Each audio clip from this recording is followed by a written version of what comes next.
Turkey, Russia and Iran may conduct joint military operations against radical groups in the Syrian northwestern province of Idlib province if needed, Turkish President Recep Tayyip Erdoğan said on Saturday while noting Ankara's commitment to the implementation of an Ankara-Moscow protocol bringing partial ceasefire between the Syrian regime and the terror groups in the enclave. Pro-government Hürriyet newspaper reported, joint operations can be held at any time in line with the developments.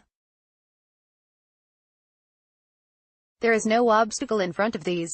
Current measures are for the comfort, happiness and prosperity of the people in Idlib. What is essential for us is the security of the people of Idlib. Turkey's strongman told journalists upon his return from Sochi, where he attended a summit with the Russian and Iranian counterparts on Thursday.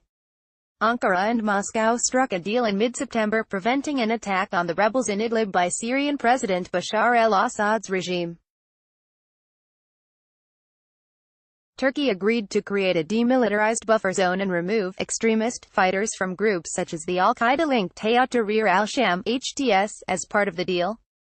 While not specifying the concrete steps that will be taken, the Turkish president reiterated a trilateral agreement for joint operations in Idlib, home to extremist groups which control around 90% of the province. Our MIT, National Intelligence Organization, is working intensely. They are trying to prevent terrorist actions. Our observation posts in Idlib will also fulfill a critical duty, Erdoğan said, answering questions on Turkey's demand to set up a security zone along the Syrian border as part of a proposal by U.S. President Donald Trump. The Turkish president stressed that the security zone along the Syrian border should be under Turkey's control, emphasizing that Ankara will never allow efforts to turn this security zone into a protection shield for the U.S.-backed Kurdish People's Protection Units (YPG).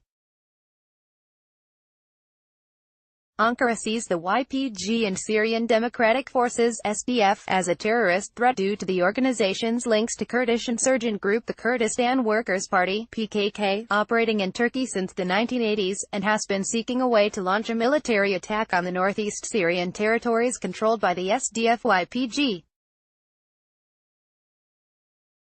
We are very determined on this.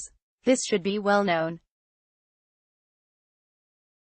This is also required for the safety of Syrian Kurds, Erdoğan said, addressing countries expressing their concern for the safety of Kurds in the region. Who has been protecting the rights of the Kurds until now? The YPG, PYD? Where have they been? How long will they exist? Erdoğan also noted that Moscow is not against Ankara's plans to set up a security zone through an existing agreement between Ankara and Damascus, but is looking to limit the depth of the zone. Ankara's plans for a security zone to clear Kurdish forces it views as terrorists has not finalized since early January, when Trump first raised the possibility.